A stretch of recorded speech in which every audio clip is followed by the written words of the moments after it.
Hello students, welcome to my YouTube channel. Today in this video, I'll explain you a chapter from the textbook Moments Supplementary Reader in English for the student of class 9th, and the name of the chapter is The Lost Child, written by very famous author Mulk Raj Anand. Students, before starting the text-wise explanation of this chapter, I would like to make you familiar with the introduction of this story. So let us begin the introduction.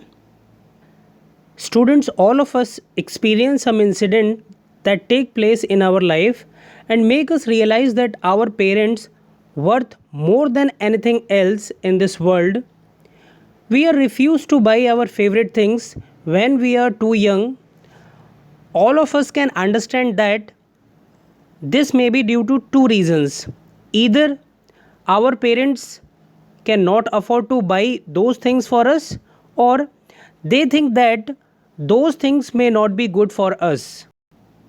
When something like this happens, we may not understand and may even feel angry. But above everything, we miss and love our parents a lot. Students, The Lost Child is also such a story which revolves around a child and relate us to our own childhood incidents that caused us to realize our parents' value in our life more than anything else. Students, The Lost Child is one of the famous stories written by Mulk Raj Anand. This story is based on the theme of the close relationship or bond that children share with their parents. In this story, the writer Mulk Raj Anand shares the natural tendency of a child who loves his parents a lot. Once the child goes to visit the village fair with his parents, he sees different things there which generally attract the children. He wants to have them and asks his parents many times to buy them for him, but they refuse to buy whatever he wishes. By chance, the child gets separated from his parents and begins running here and there, crying or shouting for his parents. The lost child now forgets all about his wishes and yearns or longs for his parents badly when he could not find them. A kind man sees the lost child. He tries to console him. He takes him to different shops to offer him the things to divert his attention. Now he loses interest in everything he was attracted by and continues weeping. He only cries, "I want my mother, I want my father." Thus, in this story, we find the child crying for his parents when he gets lost and nothing else matters to him but his own parents. Students, the lost child मुल्क राज आनंद की प्रसिद्ध कहानियों में से एक है. ये दर्शाती है कि बच्चों को अपने माता पिता से बहुत प्यार होता है. इस कहानी में एक बच्चा अपने माता पिता के साथ गांव का एक मेला देखने जाता है. वह मेले में अलग अलग तरह की वस्तुओं की तरफ अट्रैक्ट होता है. वह अपने माता पिता को बार बार कहता है कि वो उसे वह चीज़ें जो उसे पसंद है ख़रीद कर दें, मगर उसके माता पिता उसके लिए कुछ भी नहीं खरीदते हैं. कोइंसिडेंटली बच्चा अपने माता पिता से बिछड़ जाता है. वह रोना शुरू कर देता है. वह अपने माता पिता के लिए चिल्लाता हुआ यहाँ वहाँ दौड़ता है. तभी एक दयालु व्यक्ति उसे देखता है. वह बच्चे को सांत्वना देने की कोशिश करता है. वह उसे कई दुकानों पर ले जाता है, मगर बच्चा रोता ही रहता है. अब उसकी प्रत्येक वस्तु में से रुचि समाप्त हो गई है. वह बस केवल यही चिल्लाता है, मुझे मेरी माँ चाहिए, मुझे मेरे पिता चाहिए. Students, let us begin the text wise explanation of this chapter now. A child goes to a fair with his parents. He is happy and excited and wants the sweets and toys displayed there, but his parents don't buy them for him. Why then does he refuse when someone else offers them to him? It was the festival of spring. From the wintry shades of narrow lane and alleys emerged a gaily clad humanity. Some walked, some rode on horses, others sat, being carried in bamboo and block carts. One little boy ran between his father's legs, brimming over with life and laughter. Students here, wintry shades means winter season, and narrow lanes means narrow roads or streets, and alleys means here narrow ways. And the word emerge stands for came out. Further, the word gaily stands for happily, and the word clad stands for dressed, and the word humanity stands for villagers. Block cart stands for cart drawn by oxen, and the word brimming stands for to be full of something or filled. Students, let us see the explanation of this short paragraph. The story is set in the spring season. As the winter season had just ended, all the villagers have come out of their houses through the narrow lanes and ways. People reached the village fair through different modes like on foot, on horses, by bamboo cart and block carts. A little child visited the fair with his parents. He ran excitedly and often banged into his father's legs. He was full of life, excitement and laughter. Let us see next paragraph. Come child, come, called his parents as he lagged behind, fascinated by the toys in the shops that lined the way. Students here, lagged behind means was left behind, and fascinated by means attracted by, and lined the way stands for set up along the way. Here the writer says his parents called him to come with them because the child was attracted by the toys in the various shops set up along the way and was lagged behind. He hurried towards his parents, his feet obedient to their call, his eyes still lingering on the receding toys. As he came to where they had stopped to wait for him, he could not suppress the desire of his heart, even though he well knew the old cold stare of refusal in their eyes. Student, here the word lingering means lasting for long time, and the word receding stands for left behind, and the word suppress stands for to put an end. Here the author says that the boy ran towards his parents listening to their call, but his eyes kept on looking at the toys for a long time, which left behind as he walked ahead. When he reached close to his parents, where they were waiting for him, he could not control to express the desire of his heart to buy a toy, although he was well familiar to his parents' reaction of refusal to buy him the toy. I want that toy, he pleaded. Students, the word pleaded stands for requested. Now the child was unable to control his desire any longer and said that he wanted the toy. His father looked at him red eyed in his familiar tyrant's way. Student, tyrant stands for cruel and oppressive way. His mother, melted by the free spirit of the day, was tender and giving him her finger to hold, said, "Look, child, what is before you?" Student, the word melted stands for became emotional. Here we see the child's father looked at him angrily with red eyed and in his familiar cruel and oppressive manner, as if he was trying to deny him to buy that toy for him. At this, the mother became emotional due to the cheerful mood. She gave her finger to the child lovingly and asked him to look what was in front of him.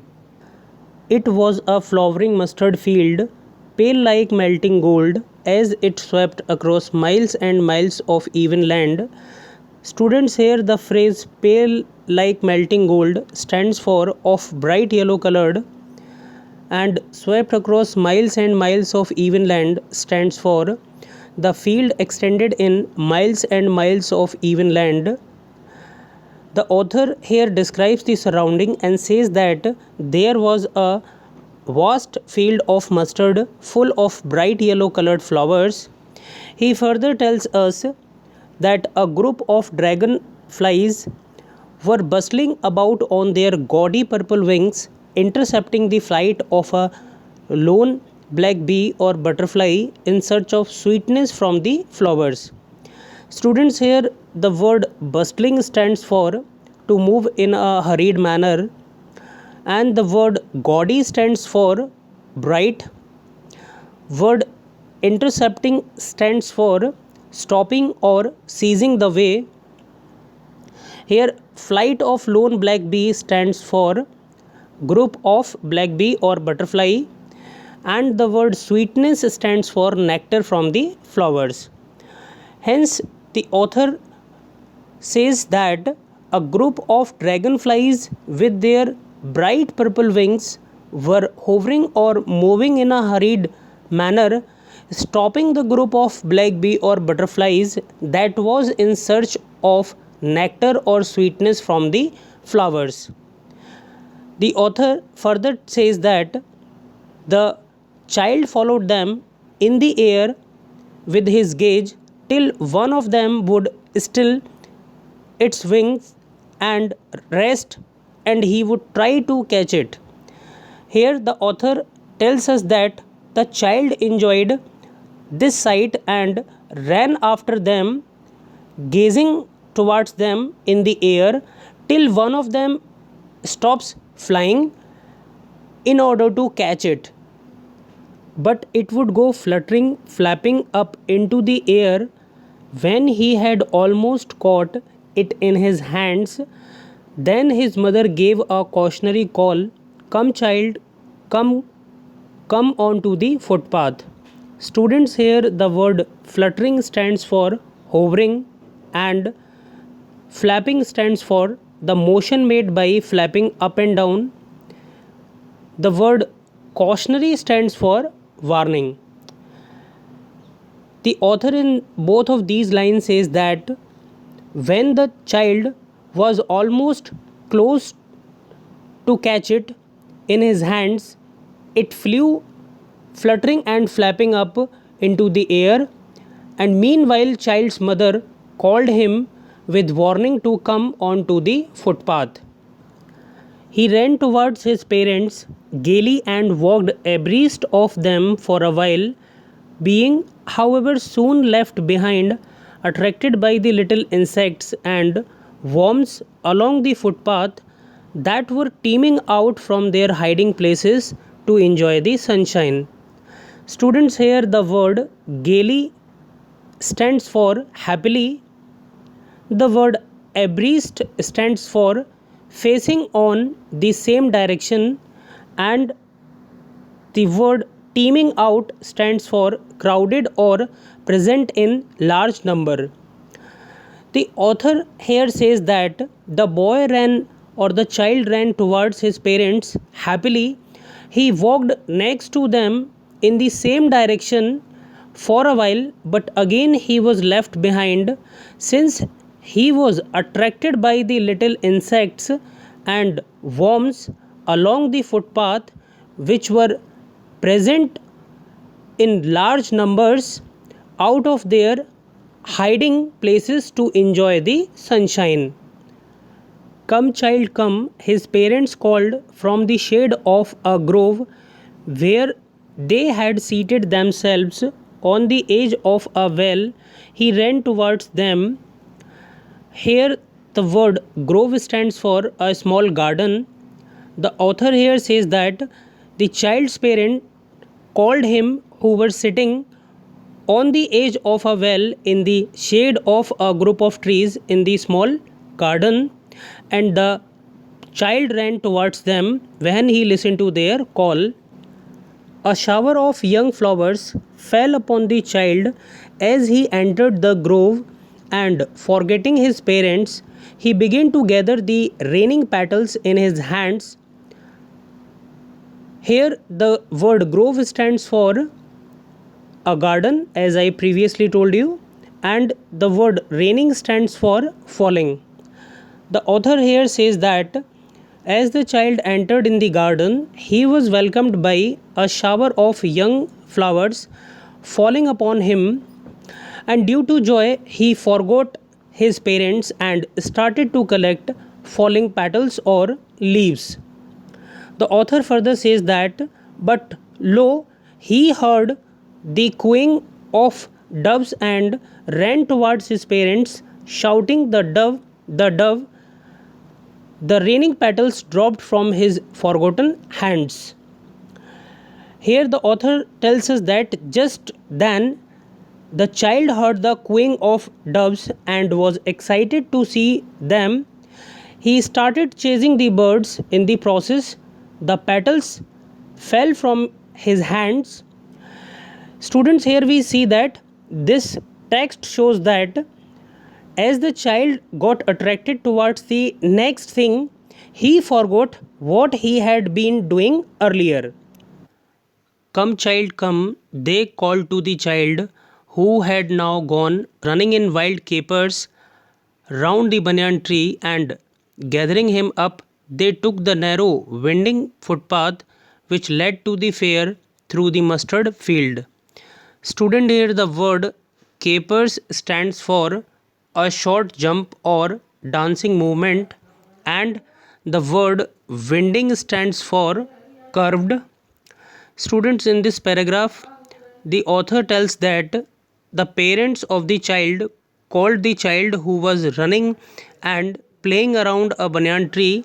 They lifted him and walked down a narrow twisting lane through which they crossed the mustard fields and reached the fair. As they neared the village, the child could see many other footpaths full of throngs converging to the whirlpool of the fair, and felt at once repelled and fascinated by the confusion of the world he was entering. Students, here the word throngs stands for huge crowd. Word converging stands for to meet or gather. Whirlpool stands for center. The word repelled stands for stepped back, and the word fascinated stands for attracted. The author here says that as the child and his parents were about to reach the fair, the child saw huge crowds of people walking from all the directions towards the fair. The dense crowd scared the child and he stepped back for a while, but the next moment he got attracted to the amazing crowd at the fair. Let us see further.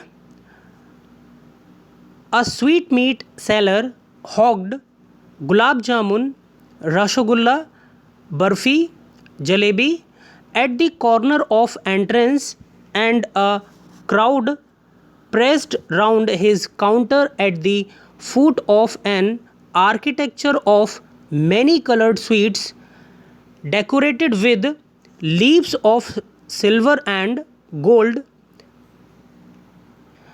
Students, as you know, sweet seller stands for the owner of the sweet shop, and the word hawked stands for to offer goods for sale. The author here says that at the entrance of the fair, to one corner, a sweetmeat seller had set up a shop.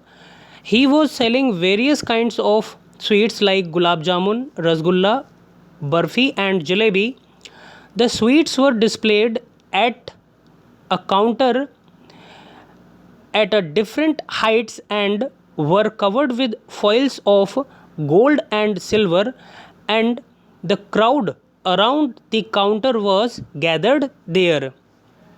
Let us see further. The child stared open eyed, and his mouth watered for the burn. That was his favorite sweet. I want that burn, he slowly murmured, but he half knew as he begged that his plea would not be heeded because his parents would say he was greedy. So, without waiting for an answer, he moved on. Students, here the word murmured means to speak in a low tone, and the word plea stands for request, and the word heeded stands for paid attention to. So, here the author says that the boy's mouth watered when he sighted or saw his favorite burfi. He expressed his desire to get one in a low voice because he knew that his request would be refused by his parents. They would say that he was greedy for the burfi, as he did not expect that his demand would be fulfilled. He walked further. A flower seller hogged a garland of gulmohar. A garland of gulmohar. The child seemed irresistibly drawn. He went towards the basket where the flowers lay heaped and half murmured, I want that garland. Students, here garland, you must know, it is a circular decoration made from flowers and leaves. And gulmohar, you must know, it is a kind of a flower. Word irresistibly stands for greatly attracted, and the word heaped stands for thrown together in a pile or piled. The author here tells that the next stall was that of a flower seller. He announced that he was selling garlands of gulmohar flowers. The child wanted one of those. He walked towards the basket of flowers and again announced his desire to have one in a low voice because he knew that his demand would not be fulfilled by his parents. But he well knew his parents would refuse to buy him those flowers because they would say that they were cheap. So, without waiting for an answer, he moved on. The author here tells that they would refuse to buy him the flowers as they would say that they were cheap. Again, the boy walked ahead without expecting a reply from his parents. Let us see further. A man stood holding a pole with yellow, red, green, and purple balloons flying from it. The child was simply carried away by the rainbow glory of their silken colors, and he was filled with an overwhelming desire to possess them all. But he well knew his parents would never buy him the balloons because they would say he was too old to play with such toys. So he walked on further. Students, here the word overwhelming stands for a very strong emotion.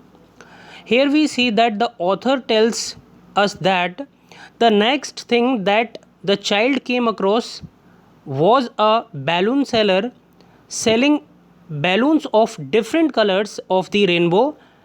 The boy was attracted to the shiny colors of the balloons and wanted to have them all. He knew that his parents would not buy the balloons for him as they would tell him the reason that he was too old to play with them. So the child walked further from there. Let us see further. A snake charmer stood playing a flute to a snake which coiled itself in a basket, its head raised in a graceful band like the neck of swan. while the music stole into its invisible ears like the gentle rippling of an invisible waterfall. The child went towards the snake charmer, but knowing his parents had forbidden him to hear such coarse music as the snake charmer played, he proceeded further. In this paragraph, the word snake charmer stands for one who organizes the shows playing with snake to entertain people. Word coiled stands for twisted. The word graceful stands for beautiful, and all of you are familiar with the word swan. It is a bird.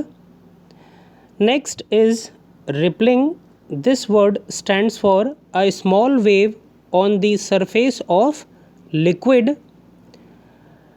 And the next word in the same paragraph is forbidden.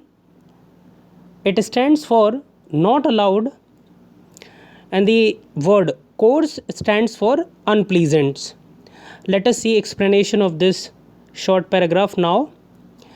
Here the author tells us that now the child paused at a snake charmer who was playing a flute, and the snake was twisting its neck to the music played by him. The snake had coiled or twisted itself in a basket and had raised its head out. It bent and moved its neck beautifully like a bird swan. It seemed that the music of the flute was heard by the snake's invisible ears and created the effect of a waterfall on it because it swayed its neck in a similar way. The boy walked towards the snake charmer, but as his parents had warned him to remain away from the unpleasant music played by the such man, he walked further from there. There was a roundabout in full swing. Men, women, and children, carried away in a whirling motion, shrieked and cried with dizzy laughter. The child watched them intently, and then he made a bold request. I want to go on the roundabout. Please, father, mother. Students, here in this paragraph, the word roundabout stands for merry-go-round or a swing. Carried away stands for delighted or excited, and whirling stands for circling. Shrieked means cry, and the word dizzy stands for confused. Students, here in this short paragraph, now the author tells us that this time the boy saw the roundabout swing. It was full of men, women, and children.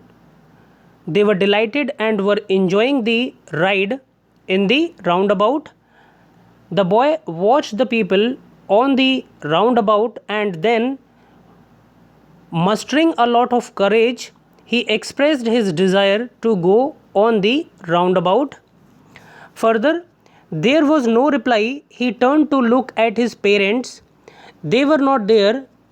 Ahead of him, he turned to look on either side. They were not there. He looked behind. There was no sign of them. The author now tells us that when the child's parent did not reply, he turned towards them. He saw that they were not there around him. He looked around and behind, but his parents were not there.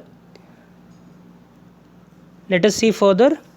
A full, deep cry rose within his dry throat, and with a sudden jerk of his body, he ran from where he stood, crying in real fear, Mother, Father. Tears rolled down from his eyes, hot and fierce. His flushed face was convulsed with fear. Panic stricken, he ran to one side first, then to the other, hither and thither, in all directions, knowing not where to go. Mother, father, he wailed. His yellow turban came united and his clothes became muddy. Students, here in this paragraph, the word jerk stands for move, and tears roll down means the child began to weep. And next, the word fierce stands for angry, and the word flushed stands for wet with water. The word convulsed stands for trembled, and the word fear stricken stands for fear struck. And these words here, hither and thither, stands for here and there. Students, in this paragraph, the author tells us that the boy cried loudly, moving his body, and ran here and there, calling out for his parents. He was full of fear and began to weep as he wailed and ran around. His turban opened and his clothes became muddy. Having run to and fro in a rage of running for a while, he stood defeated, his cries suppressed into sobs. At little distances on the green grass, he could see through his filmy eyes man and woman talking. He tried to look intently among the patches of bright yellow clothes, but there was no sign of his father and mother among these people who seemed to laugh and talk just for the sake of laughing and talking. Student, in this paragraph, the word suppressed stands for turned into, and the word intently stands for attentively or carefully. Now, the author tells us that the boy ran here and there for a while in search of his parents, and when he could not find them anywhere, he stood hopelessly and sadly, and his cries turned into sobs. He could see man and woman at a little distance away talking. He tried to look attentively or carefully his parents among the people who were talking and laughing, but he could not find or look his parents. Let us see further. He ran quickly again, this time to a shrine to which people seemed to be crowding. Every little inch of space here was congested with men, but he ran through people's legs, his little sob lingering. Mother, father, near the entrance to the temple. However, the crowd became very thick. Men jostled each other, heavy men with flashing murderous eyes and hefty shoulders. The poor child struggled to thrust a way between their feet, but knocked to and fro by their brutal movements, he might have been trampled underfoot had he not shrieked at the highest pitch of his voice. Father, mother, a man in the surging crowd heard his cry and, stooping with great difficulty, lifted him up in his arms. Students, in this paragraph, the word congested stands for full of, and the word shrine stands for temple, and the word lingering stands for lasting for a long time, and the word jostled stands for pushed. The word murderous stands for cruel or deadly.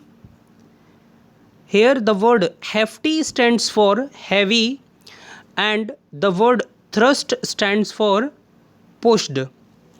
Next, here the word trampled stands for crushed, and here the word surging stands for moving or powerful, and the word stooping stands for bending with difficulty. Students, in this paragraph, the author tells us that when the child could not find his parents when he tried to look for them among the people who were talking and laughing. The boy ran quickly towards the temple where people were gathered in large number. There was not enough space as the place was congested or full of people, but the lost child somehow ran through people's leg crying for his parents. There were people in large number at the entrance of the temple. The heavy men with flashing or deadly eyes and heavy shoulders pushed each other among the crowd. The poor child tried hard to find his way, pushing between their feet. He was banged or hit here and there by their brutal movements. The child got scared. He might have been crushed if he had not cried for his parents loudly, and a kind man in the great moving crowd had not heard his cries. He bent with difficulty and lifted the child in his arms. Let us see next paragraph. How did you get here, child? Whose baby are you? The man asked as he steered clear of the mass. The child wept more bitterly than ever now and only cried, I want my mother, I want my father. Students, here the word steered stands for came out of crowd. Now the author tells us that as the kind man came out of crowd, he asked the child how he reached there and who his parents were. And the child wept more bitterly than earlier and only cried, demanding for his parents. Let us see further.